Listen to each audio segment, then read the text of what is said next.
இருளானதன்றி இளது எவையும் ஏக பொருளாகி நிற்கும் பொருள்.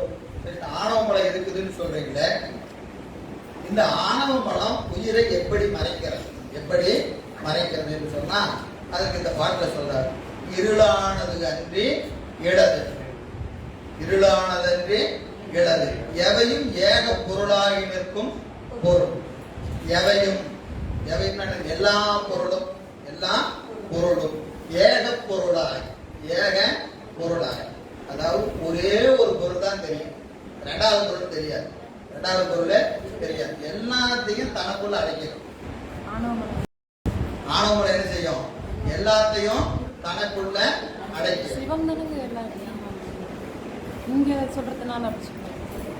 ஆணவமலம் உங்களுக்கு சிவம் தெரியுதா? சிவன் எல்லாத்துலயும், சிவன் எல்லாத்தையும் அடக்கி நிக்குது. நமக்கு தெரியுதா? தெரியாது. என்னன்னு கேட்டீங்கன்னா, எல்லா கேட்டிற்கும் காரணம் ஆணவமலம், எல்லா இன்பத்திற்கும் காரணம் சிவம். இந்த ரெண்டையுமே இது அறியாது. ஆணவமலம் இருக்குன்னு சொன்னா நம்மளால அறிய முடியுமா? அறிய முடியாது. சரி, சிவம் அதையாவது அறிய முடியுதா?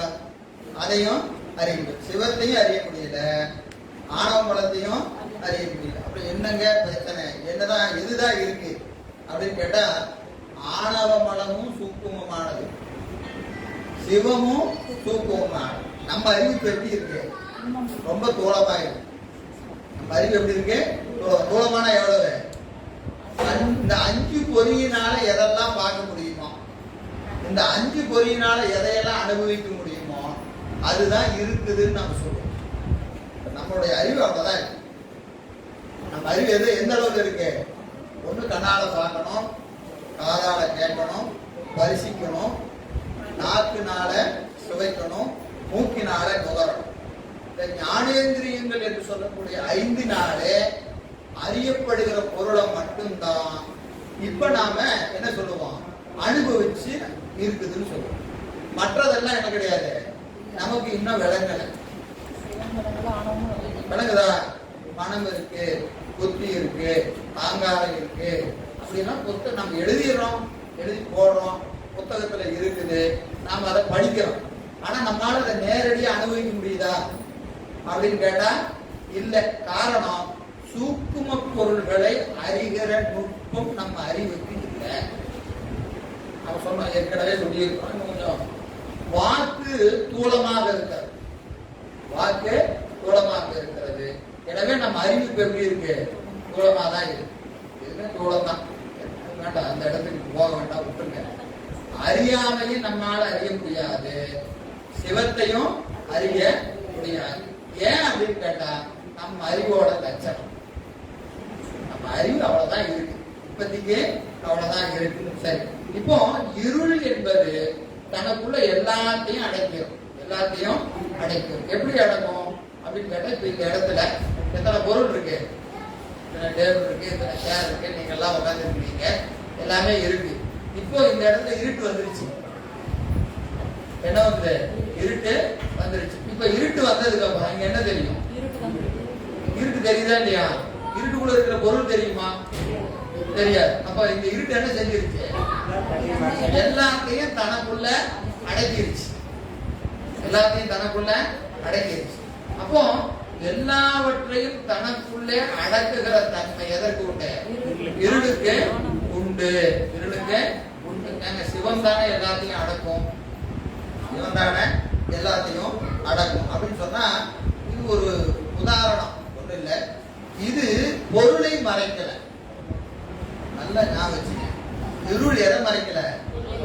பொருளை மறைக்கல. வேற எதை மறைச்சது?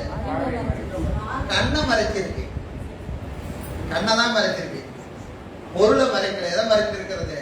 கண்ணை மறைக்கிறது. கண்ணை மறைப்பதினால பொருள் தெரியல, கண்ணை மறைப்பதினால பொருள் தெரியல. கண்ணை மறைக்கிறத விட்டுருச்சுன்னா பொருள் தெரியும். கொஞ்சம் நுட்பமான இடம் அவனுக்கு அது பார்த்தா தெரியுது. புரியல, புரியலன்னு தெரியுது. ஆணவ மலம் இருட்டு இருக்குது, இருட்டுக்குள்ள எல்லா பொருளும் அடக்கிற மாதிரி. ஆமா, அறிவை தானே மறைக்குது. ஆணவ மலை எதை மறைக்குது? அறிவை தான் அறிவு மறைஞ்சிட்டா என்ன ஆகும்? பொருள் தெரியாது. பொருள் இப்ப நானு பேசிக்கிட்டே இருக்கிறேன் இல்லையா? யாராவது அவத்தைக்கு போயிருப்பாங்களா இல்லையா? போயிருப்பாங்களா இல்லையா? அப்படியே உட்காந்துட்டே இருப்பாங்க, தூங்கிட்டே இருப்பாங்க. ஆனா இப்ப என்ன இருக்கு? பேச்சு நடந்துட்டு தான் இருக்கு. அவங்களுக்கு தெரிஞ்சுதா? இங்க இப்ப அந்த செய்தி அந்த காதில் விழுவுதா இல்லையா? தூங்குனாலும் விழுவோம். ஆனா அறிவு தூங்கிருச்சுன்னா அப்ப அவங்கள கேட்டா என்ன சொல்லுவாங்க? அப்படின்னு கேட்பாங்களா இல்லையா? அப்ப எது இங்க என்ன இருந்தாலும் அறிவு அங்க மறைக்கப்பட்டு விட்டால், அறிவு எப்படி கண்ணை மறைச்சிட்டா? குருடனுடைய கண்ணை பின்னாடி அருமையா ஒரு வெண்பா சொல்ற, வெளிச்சத்துல இருக்கும் போத கண்ணு குருடா இருந்தா அவன் என்ன சொல்லுவான்? இருட்டா இருக்குமா? உண்மையில அங்க இருட்டாவா இருக்கு. மொட்டை வெயில், 12 மணி வெயில் தாங்கல, இவன் என்ன சொல்றான்? இருட்டா இருக்குங்கிறான். புரியுதுங்களா? இப்போ இருட்டா இருக்கிறது என்ன பிரச்சனை? யாரோட பிரச்சனை? கண்ணு மறைக்கப்பட்டிருக்கு. கண்ணை மறைப்பது போல அறிவை மறைப்பது எது? ஆணவ மலம். அதனாலதான் பிரச்சனை. அது பொருளை மறைக்கல, கண்ணதான் மறைக்கிறது. சரி, எனவே எல்லா பொருளையும் மறைத்து கொண்டு தன்னை காட்டிக் கொண்டிருக்கும் எது? ஆணவ மலம். எவையும் ஏக பொருளாய் எல்லாத்தையும் மறைச்சு தன்னை மட்டும் காட்டிக்கொண்டு எது? இருளானதன்றி இலது. இருளை தவிர வேற எதுவுமே இந்த வேலையை செய்யாது. எது? தன்னை காட்டிக் கொண்டிருக்கும், தனக்குள்ள பொருள்ல காட்டாது. அடுத்த குரட்பா ரொம்ப அருமையான குரட்பா. வெளியே இருக்கிற இருள் ஒன்று இருக்கிறது. இந்த இருள் என்ன செய்யுது? பொருளை மறைத்துக் கொண்டு தன்னை காட்டு.